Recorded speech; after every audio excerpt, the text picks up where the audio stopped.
Disclaimer under Section 107 of the Copyright Act 1976. Allowance is made for fair use for purposes such as criticism, comment, news reporting, scholarship, and research. Fair use is a use permitted by copyright statute that might otherwise be infringing. Nonprofit, educational, or personal use tips the balance in favor of fair use. गरीब की बारिश। शहर की कच्ची बस्ती में एक गरीब मजदूर कालू रहा करता था। कालू के घर में उसकी पत्नी जानकी थी। जानकी लोगों के घरों में झाड़ू पोछा करके कुछ पैसे कमा लेती थी और वहीं कालू किसी तरह मेहनत मजदूरी करके 2 वक्त की रोटी का जुगाड़ कर लेता था। कुछ दिनों से हो रही बारिश के कारण कालू की मजदूरी बंद हो गई थी। अरे जानकी, इस बार तो बरसात ने हद ही कर दी, रुकने का नाम ही नहीं ले रही। कुछ समझ में नहीं आ रहा, अगर इसी तरह काम पर नहीं गया तो 2 वक्त की रोटी का जुगाड़ कैसे होगा। अरे तुम चिंता क्यों करते हो, बारिश का क्या है, 1 आध दिन में रुक जाएगी और उसके बाद में फिर से काम शुरू हो जाएगा। अरे 3 दिन तो हो गए, बरसात तो रुक ही नहीं रही है और आगे भी रुकने के कोई आसार नहीं दिख रहे। तो क्या हुआ, तुम्हारा काम बंद हुआ है ना। मैं तो अभी भी लोगों के घर झाड़ू पोछा करने जाती ही हूँ। मेरे पगार से कुछ दिन तो निकल ही जाएंगे। अरे घर का खर्चा तो हम किसी तरह चला लेंगे जानकी, लेकिन ये जो छत टपक रही है इसका क्या करेंगे। ये बात तो आपकी सही है।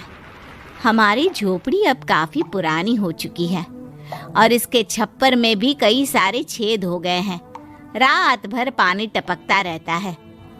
अरे मैं भी इसी बात से बहुत परेशान रहता हूँ। कहीं किसी दिन ज्यादा बारिश आ गई तो हमारी झोपड़ी टूटकर बिखर ना जाए। राम राम राम, ऐसी अशुभ बातें क्यों करते हो। अरे ऐसा कुछ नहीं होने वाला। ये झोपड़ी ही तो हमारा सब कुछ है। अगर यही नहीं रही तो हम जाएंगे कहाँ।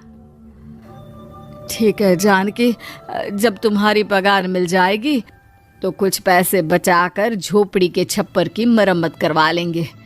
शायद हमारी परेशानी कुछ कम हो जाए। ठीक है जी, अब ना ज्यादा परेशान मत हो। ये लो खाना खा लो और सो जाओ, सुबह मुझे भी जल्दी काम पर जाना है। जानकी और कालू अपनी झोपड़ी में सो गए। रात को अचानक से बहुत तेज बारिश शुरू हो गई। धीरे धीरे बारिश का पानी कालू की बस्ती में भरने लगा। पानी भरते भरते झोपड़ी के बाहर तक पहुंच गया था। सुबह के वक्त जब कालू और जानकी सोकर उठे, हे भगवान, ये क्या हो गया। बारिश का पानी तो हमारे घरों तक पहुंच चुका है। अब मैं काम पर कैसे जाऊंगी। रहने दो जानकी, तुम आज काम पर मत जाओ। ऐसे पानी से निकल कर जाओगी और बीमार पड़ गई तो लेने के देने पड़ जाएंगे। लेकिन अगर नहीं गई तो मालकिन लोग नाराज हो जाएंगे। आप जानते हैं ना, बड़ी मुश्किल से 1 दिन की छुट्टी भी नहीं देती है। अरे लेकिन जान की झोपड़ी के बाहर तो पूरी बस्ती में पानी भरा है, तुम जाओगी कैसे। जानकी जैसे तैसे करके काम पर चली जाती है, लेकिन अगले दिन फिर से बहुत ज्यादा बारिश होती है और बस्ती में ज्यादा पानी भर जाता है। आज तो मैं तुम्हें किसी भी तरह काम पर नहीं जाने दूंगा। अरे अगर तुम्हें कुछ हो गया तो क्या होगा। ठीक है, तुम ठीक ही कहते हो, आज नहीं जाती। अगर मालकिन नाराज हो गई तो मना लूंगी किसी तरह।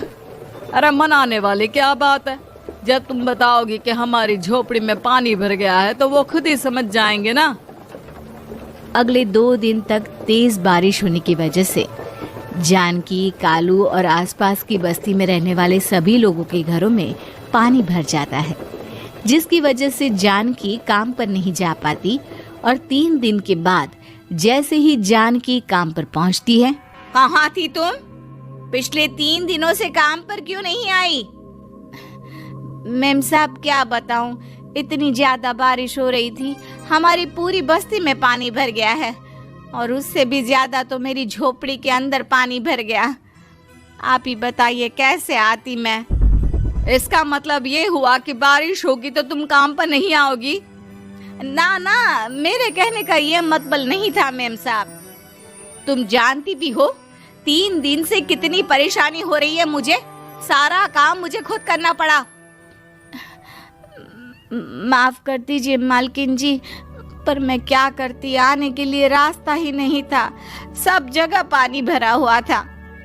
बहाने तो तुझे बहुत बनाने आते हैं। जानकी देख, अगर अगली बार ऐसा किया ना तो फिर काम से हमेशा के लिए छुट्टी।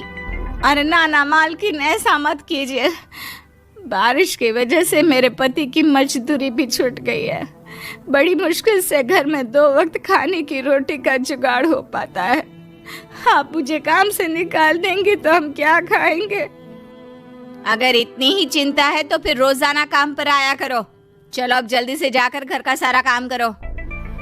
बारिश रुकने का नाम ही नहीं ले रही थी। पूरे शहर में बाढ़ जैसे हालात बन गए थे। लेकिन नौकरी जाने के डर से जानकी किसी तरह रोज काम पर जाती थी।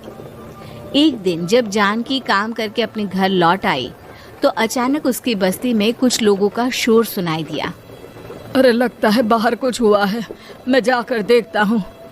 हाँ, पता तो कीजिए, ये बस्ती में लोग इतना शोर क्यों कर रहे हैं? बाहर जाकर कालू ने एक आदमी से पूछा। अरे क्या हुआ भाई, इतना शोर क्यों मचा रहा है? अरे क्या बताए भैया, अपने बस्ती के बाहर एक पुल टूट गया है और वहाँ पर एक कार फंसी है। थोड़ी देर में अगर किसी ने नहीं बचाया ना तो वो कार पानी में बह जाएगी। ये क्या कह रहे हो भैया, कार के अंदर कोई है क्या? हाँ, कोई औरत बैठी है, अकेली है, बहुत रो रही है बेचारी, मदद के लिए बुला रही है। अरे तो हमें जाकर उनकी मदद करनी चाहिए ना। अरे लेकिन इसमें बहुत खतरा है, हमें अपने आप को बचाना चाहिए। पानी कभी भी हमारी बस्ती की तरफ आ सकता है। अरे तुम्हें नहीं चलना तो मत चलो, लेकिन मैं तो जाकर उस औरत की मदद जरूर करूंगा। कालू उस जगह पर पहुंचता है जहां वो औरत कार में फंसी हुई थी। वहां पर पानी का बहाव बहुत तेज था और सारा पानी कालू की बस्ती की तरफ ही आ रहा था। कालू ने एक बड़ी सी रस्सी को पेड़ से बांध दिया और दूसरे सिरे को कार की तरफ फेंक दिया और उस औरत को रस्सी के सहारे बाहर आने के लिए कहा। तभी वहां जानकी भी दौड़ती हुई आई। अरे ये तो मेरी मालकिन है, जिनके यहाँ मैं काम करने जाती हूँ। अरे मैडम जी, आप डरिएगा मत, आपको कुछ नहीं होगा। आपकी गाड़ी को भी मैंने रस्सी से बांध दिया है। थोड़ी देर में पानी का बहाव कम हो जाएगा, फिर हम आपकी कार को भी बाहर निकाल लेंगे। क्या तुम जानकी के पति हो? हाँ, जानकी मेरी ही पत्नी है, आपके यहाँ काम करती है ना। लेकिन मेम साहब, आप यहाँ पानी में कैसे फंस गई?